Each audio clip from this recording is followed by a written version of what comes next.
यानंतर बातमी कोल्हापुरातली आहे। राजकीय विद्यापीठ म्हणून कोल्हापूर जिल्ह्यामध्ये परिचित असणाऱ्या कागल विधानसभा मतदारसंघात हालचालींना वेग आलाय। कागलमध्ये नेमक्या काय घडामोडी घडतायत बघूया त्या संदर्भातला एक रिपोर्ट।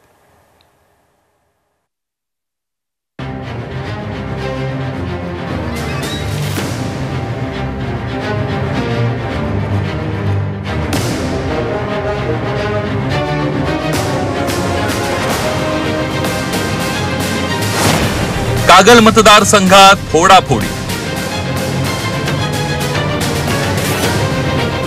समर्जित घाटगेंना शरद पवार गटाकडून गळ।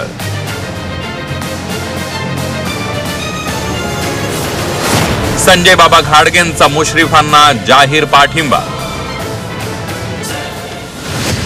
कोल्हापूर जिल्ह्याच्या राजकारणात नेहमीच केंद्रस्थानी असलेला तालुका म्हणजे कागल। विधानसभा निवडणुकीच्या तोंडावर कागल मतदारसंघामध्ये मोठ्या राजकीय घडामोडींना सुरुवात झाली।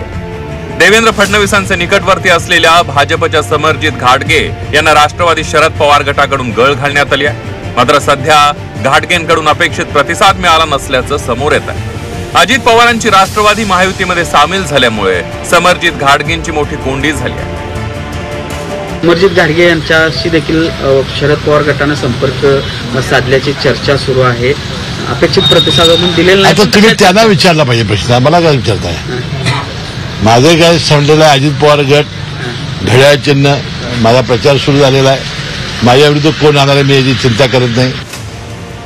भाजपचे कागलमधील नेते समर्जित घाटगे हे विधानसभेला इच्छुक आहेत। 2019च्या विधानसभा निवडणुकीत त्यांनी हसन मुश्रीफ यांना तगडी फाईट दिली होती। समर्जित घाटगे यांच्या कारकिर्दीवर एक नजर टाकूया।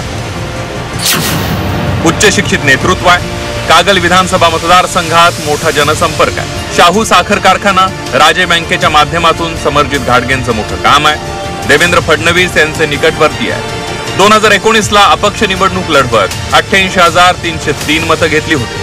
तर निवडणूक तिरंगी करण्यासाठी संजय बाबा घाटगेंना पैसे दिल्याचा आरोप विरोधकांनी हसन मुश्रीफांवर केला होता।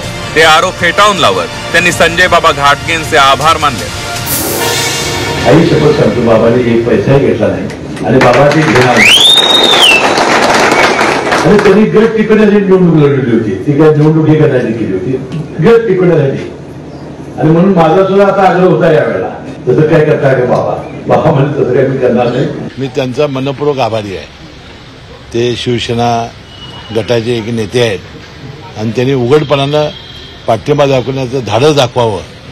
मला वाटतं यामुळेच माझ्या या विधानसभेच्या निवडणुकीत बळकटी प्राप्त होईल आणि मला हत्तीचं बळ मिळेल। दरम्यान ठाकरे गटाने संजय बाबा घाटगे यांच्या भूमिकेनंतर सावध पवित्रा घेतलाय।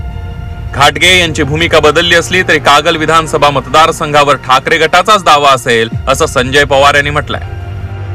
त्याने आज जाहीर केला पाठिंबा, एवढंच मला कळलेलं आहे। परंतु भविष्यामध्ये उद्धव साहेब काय निर्णय घ्या ते लवकर घेतील असं मला वाटतं काही। आणि त्या कोल्हापुरात तर प्रत्येक ठिकाणी मातबर उमेदवार आमच्या महाविकास आघाडीवर आहेत आणि कागलमध्ये कुठली शंकाच नाही आहे आम्हाला। त्या आम्हाला तिथं मातबर उमेदवार मिळणार सुद्धा आणि महाविकास आघाडीचाच तिथं आमदार होण्या आम्हाला याची खात्री आहे। विद्यमान आमदारांना प्रथम प्राधान्य याप्रमाणे महायुतीच्या जागा वाटपात कागलची जागा अजित पवार गटाच्या हसन मुश्रीफ यांना सुटण्याची शक्यता आहे। आणि असं झालंच तर गेल्या 10 वर्षांपासून आमदारकीसाठी प्रयत्न करणारे समर्जित घाटगे नेमकी काय भूमिका घेणार याकडे संपूर्ण जिल्ह्याचं लक्ष लागलंय। प्रताप नाईक, झी 24 तास, कोल्हापूर।